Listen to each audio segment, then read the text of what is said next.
Nisto cremos, capítulo 20. Os adventistas do sétimo dia creem que somos despenseiros de Deus, responsáveis a Ele pelo uso apropriado do tempo e das oportunidades, capacidades e posses e das bênçãos da terra e seus recursos, que Ele colocou sob o nosso cuidado. Reconhecemos o direito de propriedade da parte de Deus por meio de fiel serviço a Ele e a nossos semelhantes, e devolvendo os dízimos e dando ofertas para a proclamação de seu evangelho e para a manutenção e o crescimento de sua igreja. A mordomia é o privilégio que Deus nos concede para desenvolvimento no amor e para a vitória sobre o egoísmo e a cobiça.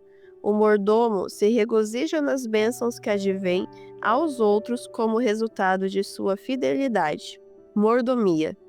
Mais que qualquer outra coisa, a vida cristã significa entrega, darmos-nos a nós mesmos e aceitarmos a Cristo. Ao ver de que modo Jesus entregou-se a si mesmo e se ofereceu por nós, exclamaremos: que posso fazer por ti? Então, justamente quando pensamos haver efetuado uma entrega completa, uma submissão plena, acontece algo que nos mostra quão superficial era a nossa entrega. À medida que descobrimos novas áreas de nossa vida que devem ser oferecidas a Deus, nossa entrega se amplia. Nesse ponto, sempre de modo amorável, ele nos apresenta outro aspecto ao qual nos devemos submeter. E assim prossegue a vida, numa série de reafirmações de entrega a Cristo, as quais vão atingindo profundidades cada vez maiores, alcançando o nosso próprio ser, estilo de vida e o modo como agimos e reagimos.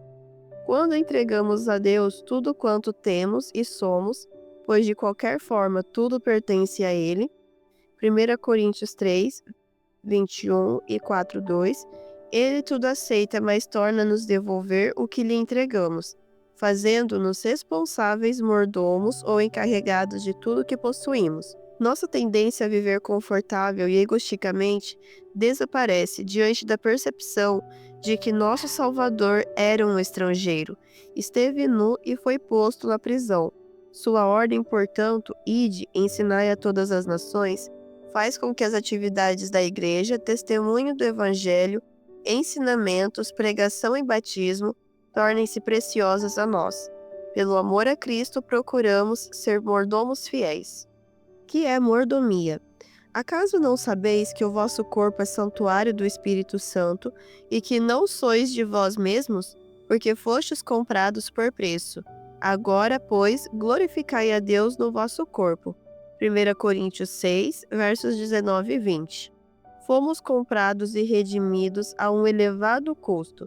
Pertencemos a Deus, mas Deus na verdade estava apenas nos reclamando, pois Ele nos fez, pertencíamos a Ele desde o princípio, pois no princípio criou Deus. Gênesis 1:1. As Escrituras revelam claramente que ao Senhor pertence a terra e tudo o que nela se contém, o mundo e os que nele habitam. Salmos 24:1. Na criação, Deus compartilhou suas possessões com a humanidade e continua a ser o verdadeiro dono do mundo, seus habitantes e seus bens. Salmos 24:1. Na cruz, ele reclamou como sendo seu tudo que Adão e Eva haviam entregue a Satanás por ocasião da queda. 1 Coríntios 6, versos 19 e 20. Ele indicou então o seu povo para ser o mordomo de suas possessões. Mordomo é uma pessoa encarregada da administração da casa ou propriedades de outra pessoa. Mordomia é a posição, dever ou serviço de um mordomo. Para o cristão, mordomia significa a responsabilidade do homem por e pelo uso de tudo que Deus lhe confiou: vida, corpo físico, tempo, talentos e habilidades, posses materiais, oportunidades de serviço em favor de outros e seu conhecimento da verdade. Os cristãos servem como administradores das possessões de Deus e veem a vida como uma oportunidade divina para aprender a fiel mordomia, qualificando-se assim para posições de maior responsabilidade sobre as coisas eternas no mundo futuro. Em sua dimensão mais ampla, portanto, a mordomia envolve o uso sábio e abnegado da vida, formas de reconhecer a propriedade de Deus. A vida pode ser dividida em 4 áreas básicas, cada uma delas representando um dom de Deus. Ele nos deu um corpo, habilidades, tempo e posses materiais. Adicionalmente, temos de assumir o cuidado do mundo que nos cerca, sobre o qual nos foi dado domínio. Mordomia do corpo. Os filhos de Deus são mordomos de si mesmo. Devemos amar a Deus de todo o coração e de toda a nossa alma, e com todas as nossas forças e com todo o nosso entendimento. Lucas 10, 27. Os cristãos recebem o privilégio de desenvolver a capacidade física e mental com vistas a alcançar o máximo de suas habilidades e oportunidades. Assim procedendo, trazem honra a Deus e podem provar-se uma grande bênção aos seus semelhantes. Mordomia dos talentos. Cada pessoa possui aptidões especiais. Uns podem ser dotados de talento para música, outros para artes manuais, tais como mecânica de automóveis ou tricotagem.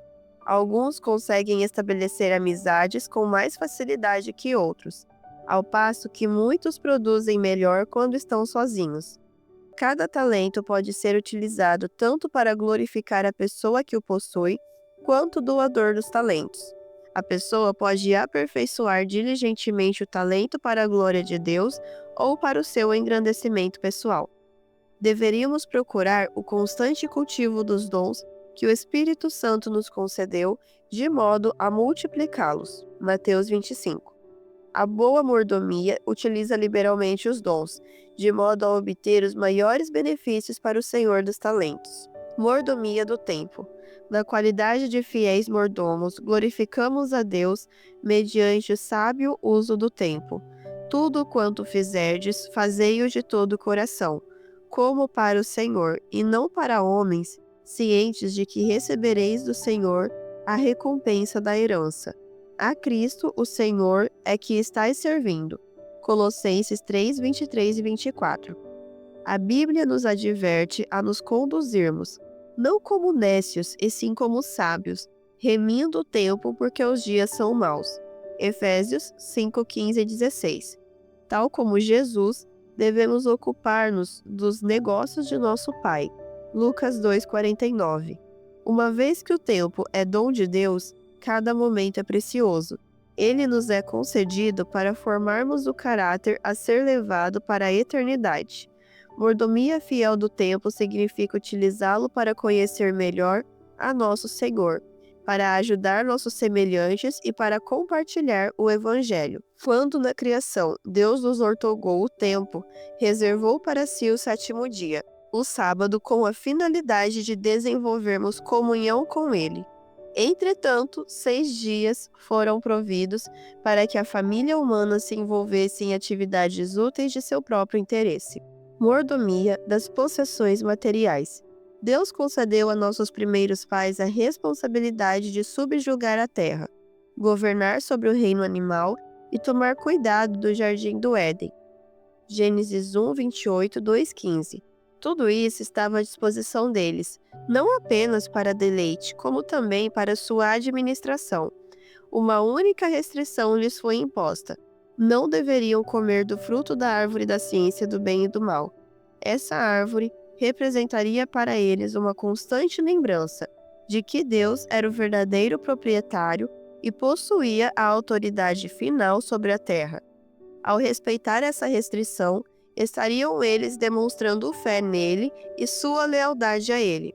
Após a queda, Deus não mais poderia prová-los por meio da árvore do conhecimento, mas a humanidade ainda necessitaria lembrar constantemente que Deus é a fonte de todo bem e de todo dom perfeito. Tiago 1,17. E que é Ele quem nos capacita a adquirir riquezas. Deuteronômio 8,18. A fim de nos lembrar que Ele é a fonte de todas as bênçãos, Deus instituiu o sistema de dízimos e ofertas. Esse sistema representa também o meio pelo qual os recursos financeiros se destinaram ao sustento do sacerdócio nos serviços do templo israelita. Os adventistas do sétimo dia adotaram o modelo levítico como método adequado e bíblico para financiar a propagação mundial do Evangelho. Deus ordenou que a proclamação do Evangelho dependa dos esforços e ofertas de seu povo. Ele os chama para que se tornem colaboradores altruístas de sua obra, oferecendo-lhes seus dízimos e ofertas. 1. Dízimos. Assim como um sétimo de nosso tempo, o sábado pertence a Deus. Assim lhe pertence 1/10 das coisas materiais que adquirimos. As Escrituras nos ensinam que o dízimo é santo ao Senhor, pois simboliza a propriedade divina de todas as coisas. Levítico 27, 30 e 32. Esta parcela lhe deve ser devolvida, portanto, como sua efetiva propriedade. O sistema de dízimos é belo em sua simplicidade. Sua justiça é revelada pela aplicação proporcional sobre o rico e sobre o pobre, na mesma proporção em que Deus nos concedeu o uso de sua propriedade. Devemos nós retribuir-lhe o dízimo. Quando Deus reclama para si o dízimo, Malaquias 3:10, ele não apela à nossa gratidão ou generosidade, embora a gratidão deva constituir parte de todas nossas expressões dirigidas a Deus. Dizimamos porque Deus nos ordenou fazê-lo. O dízimo pertence ao Senhor e ele requer que lhe devolvamos. Exemplos do ato de dizimar.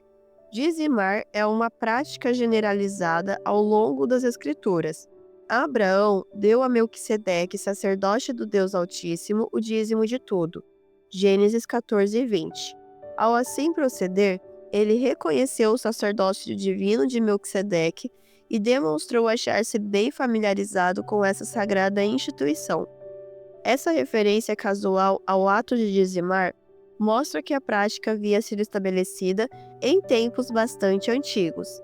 Evidentemente, Jacó também compreendia a exigência do dízimo. Na qualidade de exilado e fugitivo, ele prometeu ao Senhor: de tudo quanto me concederes, certamente eu te darei o dízimo. Gênesis 28:22. Depois do êxodo, quando Israel se estabelecera como nação, Deus reafirmou a lei do dízimo como uma instituição divina, da qual dependeria a prosperidade de Israel. Longe de abolir tal instituição, o Novo Testamento assume a sua validade.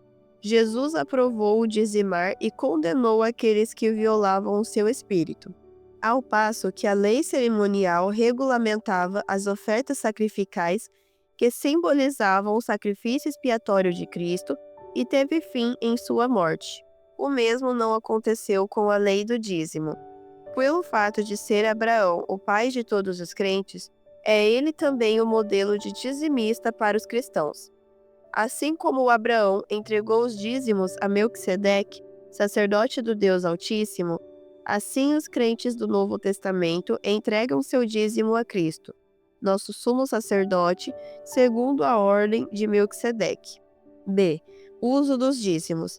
Os dízimos são sagrados, pelo que só devem ser utilizados para fins sagrados.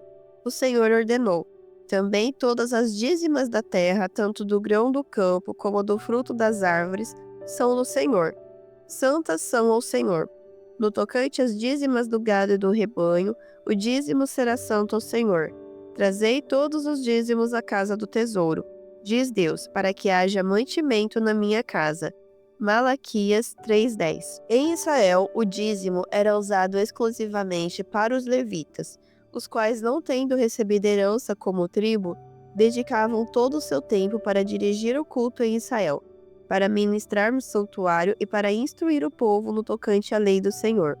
Números 18, versos 21 e 24. Após a crucifixão, quando findou o papel divinamente orientado do sacerdócio levítico, os dízimos ainda deveriam ser utilizados para sustentar o ministério na Igreja de Deus.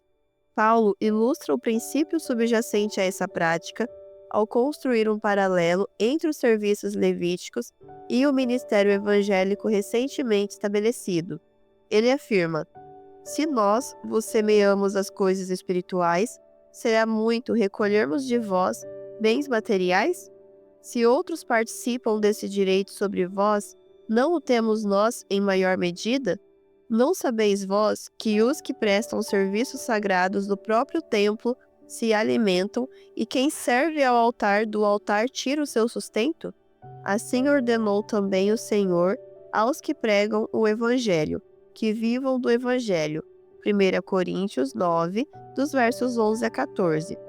Assim é que os membros da igreja trazem alegremente seus dízimos à casa do tesouro, para que haja mantimento em minha casa. Malaquias 3, verso 10. Em outras palavras, para que a Igreja de Deus disponha de fundos suficientes para a manutenção de seu ministério e para levar avante a pregação do Evangelho. 2. Ofertas. Cristãos agradecidos não podem limitar ao dízimo suas contribuições à Igreja. Nos dias de Israel, o tabernáculo e mais tarde o templo foram construídos com ofertas voluntárias, ofertas dependentes do coração do doador. Também eram as ofertas que proviam a cobertura dos gastos de manutenção desses lugares de adoração.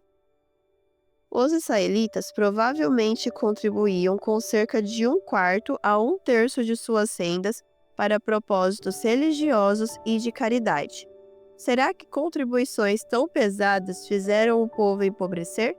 Pelo contrário, Deus prometeu abençoá-los em sua fidelidade. Malaquias 3, dos versos 10 a 12. Hoje ainda o Senhor pede ofertas liberais à medida que nos concede prosperidade.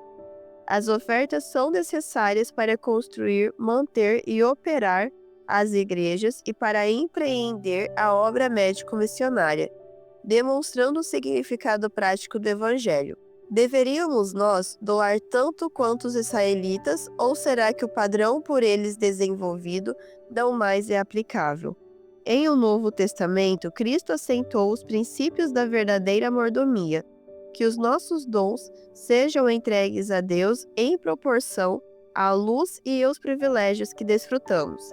Ele disse: aquele a quem muito foi dado, muito lhe será exigido, e aquele a quem muito se confia, muito mais lhe pedirão. Lucas 12:48. Quando Cristo enviou seus seguidores em missão, disse-lhes: de graça recebestes, de graça dai. Mateus 10:8. Esse princípio se aplica ao compartilhamento de nossas bênçãos financeiras. Em parte alguma, o Novo Testamento repele ou descuida deste sistema. Quando comparamos nossos privilégios e bênçãos com aqueles do antigo Israel, compreendemos que em Jesus nossa porção é consideravelmente maior. Nossa gratidão encontrará expressão correspondente através de maior liberalidade, de modo que o Evangelho da salvação possa estender-se aos outros. Quanto mais amplamente for o Evangelho anunciado, maior será a necessidade de recursos materiais ao mantê-lo. 3. O princípio permanece. O princípio da mordomia aplica-se tanto àquilo que retemos quanto àquilo que damos, ao passo que o dízimo representa o teste básico de nossa mordomia em aspectos de posses materiais. O uso que fizermos do restante também nos coloca à prova. O uso que fazemos dos bens materiais revela quanto amamos a Deus e a nossos semelhantes. O dinheiro pode ser uma grande força para o bem. Em nossas mãos pode ele prover alimento para o faminto, bebida para o sedento e roupas ao despido. Mateus 25, dos versos 34 a 40. A partir da perspectiva de Deus, o principal valor do dinheiro está em seu uso para suprir as necessidades da vida, para a bênção de outros e para o sustento de sua obra. 4. Infidelidade nos dízimos e ofertas. Falando em termos gerais, as pessoas são ignorantes no tocante aos princípios divinos e negligenciam a prática da mordomia. Mesmo entre os cristãos, poucos reconhecem seu papel como mordomos. A resposta de Deus à infidelidade de Israel provê claro vislumbre de como ele considera esta questão. Quando o povo utilizou os dízimos e ofertas para seu próprio benefício, ele os advertiu de que estavam roubando. Malaquias 3:8. e atribuiu a falta de prosperidade do povo a essa infidelidade nas coisas materiais. Com maldição sois amaldiçoados, porque a mim me roubais, vós a nação toda. Malaquias 3:9. O Senhor revela sua paciência, amor e misericórdia ao conceder antes da advertência a oferta de sua graça. Tornai-vos para mim, e eu me tornarei para vós outros. Malaquias 3:7. Ele lhes ofereceu abundantes bênçãos e os desafiou a prová-lo em sua própria fidelidade. Trazei todos os dízimos à casa do tesouro, para que haja mantimento na minha casa, e provai-me nisto, diz o Senhor dos Exércitos, se eu não derramar sobre vós bênção sem medida, por vossa causa repreenderei o devorador, para que vos não consuma o fruto da terra. A vossa vide no campo não será estéril, diz o Senhor dos Exércitos. Todas as nações vos chamarão felizes, porque vós sereis uma terra deleitosa, diz o Senhor dos Exércitos. Malaquias 3, versos 10 ao 12. Mordomia da terra. A moderna ciência transformou a terra num vasto laboratório de pesquisa e experimentação. Tais pesquisas resultam em muitos benefícios, mas a Revolução Industrial também trouxe consigo a poluição do ar, da água e da terra. A tecnologia, em alguns casos, tem manipulado a natureza em vez de administrá-la sabiamente. Somos os mordomos deste mundo e deveríamos fazer o possível para manter a vida em todos os níveis, conservando o equilíbrio da ecologia. Em seu segundo advento, Cristo irá destruir os que destroem a terra. Apocalipse 11:18. A partir dessa perspectiva, a mordomia cristã é responsável não apenas por suas próprias possessões, como também pelo mundo que está à sua volta. Cristo na qualidade de mordomo. A adequada mordomia é abnegada, é a completa entrega de si mesmo a Deus e ao serviço da humanidade. Em virtude de seu amor por nós, Cristo suportou a crueldade da cruz e até mesmo a dor ainda mais profunda de ver-se rejeitado pelos seus e abandonado por Deus. Em comparação com esse dom, o que poderíamos dar a ele? O seu dom não foi daquilo que ele possuía, embora fosse o dono de todas as coisas, mas a si próprio. Isso é mordomia. Contemplando o maior de todos os dons, libertamo-nos de nós mesmos e nos tornamos semelhantes a ele. Ele fará com que nos tornemos a igreja que tem interesse pelos outros, tanto pelos de dentro quanto pelos de fora. Uma vez que Cristo morreu pelo mundo, a mordomia em seu sentido mais amplo destina-se ao mundo. As bênçãos da mordomia. Foi para o nosso próprio benefício e não para o seu que Deus nos colocou na posição de mordomos. Uma bênção pessoal.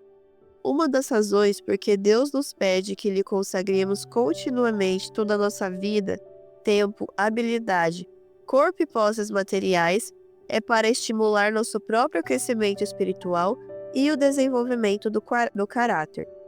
Enquanto nos mantivermos cônscios da propriedade de Deus sobre todas as coisas e do infindável amor que Ele derrama sobre nós, nosso próprio amor e gratidão serão nutridos. A mordomia fiel também nos presta auxílio na vitória contra a cobiça e o egoísmo. A cobiça, um dos maiores inimigos do homem, é condenada no Decálogo. Jesus também advertiu quanto a seus perigos. Tende cuidado e guardai-vos de toda e qualquer avareza, porque a vida de um homem não consiste na abundância dos bens que ele possui. Lucas 12:15. Nossas dádivas feitas em base regular auxiliam-nos a desarraigar a cobiça e o egoísmo de nossa vida. A mordomia conduz ao desenvolvimento de hábitos de economia e eficiência. Tendo crucificado a carne com as suas paixões e concupiscências, Gálatas 5:24, nada utilizaremos para nossa própria gratificação. Quando os princípios da mordomia recebem a direção da vida, a alma é iluminada. O propósito é decidido, os prazeres sociais são escoimados de aspectos insalubres. A vida comercial é conduzida sob os ditames da regra áurea e o esforço de ganhar almas se torna uma paixão. Essas são as abundantes bênçãos da provisão divina em uma vida de fé e fidelidade. Uma profunda satisfação e alegria provém da certeza de que, sobre tudo aquilo que for investido para a salvação daqueles pelos quais ele morreu, o Mestre afirmou: Em verdade vos afirmo que sempre que o fizestes a um destes meus pequeninos irmãos, a mim o fizestes. Mateus 25:40. Nada nos parecerá demasiado precioso para que o entreguemos a Jesus se lhe devolvermos os talentos e meios que ele confiou à nossa guarda. Ele nos colocará mais em mãos. Todo esforço que fizermos por Cristo será recompensado por ele, e todo dever que cumprirmos em seu nome ministrará em favor de nossa própria felicidade. Uma bênção aos outros. Mordomos genuínos são uma bênção para todos aqueles com os quais entram em contato. Eles executam a injunção de Paulo no tocante à mordomia, que pratiquem o bem, sejam ricos de boas obras, generosos em dar e prontos a repartir, que acumulem para si mesmos tesouros, sólido fundamento para o futuro, a fim de se apoderarem da verdadeira vida. 1 Timóteo 6, versos 18 e 19. Mordomia envolve serviço a outros e disposição de compartilhar tudo aquilo que Deus graciosamente concedeu, para que sirva de benefício aos outros. Isso significa que não mais consideramos que a vida consiste da quantidade de dinheiro que possuímos, dos títulos que ostentamos, das pessoas importantes que conhecemos, da casa e da vizinhança em que vivemos, e da posição ou influência que julgamos possuir. A verdadeira vida é conhecer a Deus, desenvolver amoráveis e generosos atributos à semelhança dos seus, e dar aquilo que pudermos, de acordo com a prosperidade que Ele nos houver dado. Dar no genuíno Espírito de Cristo é realmente viver. Uma bênção para a Igreja. A adoção do plano bíblico de mordomia é indispensável à Igreja. A contínua participação dos membros no ato de dar é semelhante ao exercício. Ele resulta em um corpo eclesiástico forte, envolvido no compartilhar das bênçãos que Cristo sobre ele colocou, e pronto para responder a quaisquer necessidades que surjam na causa de Deus. A Igreja terá meios adequados para sustentar o ministério, para expandir o reino de Deus em sua vizinhança imediata e para estendê-la aos mais remotos lugares da terra. Esse corpo de membros voluntariamente colocará seu tempo, talentos e meios à disposição de Deus em atitude de amor e gratidão por suas bênçãos, em vista da garantia de Cristo de que ele retornará quando o evangelho do reino tiver sido pregado em testemunho a todas as nações. Mateus 24:14. Todos são convidados a ocupar a posição de mordomos e co-obreiros seus. Desse modo, o testemunho da Igreja será uma poderosa bênção para o mundo, e seus fiéis mordomos sentir-se-ão felizes quando perceberem as bênçãos do Evangelho sendo estendidas a outras pessoas.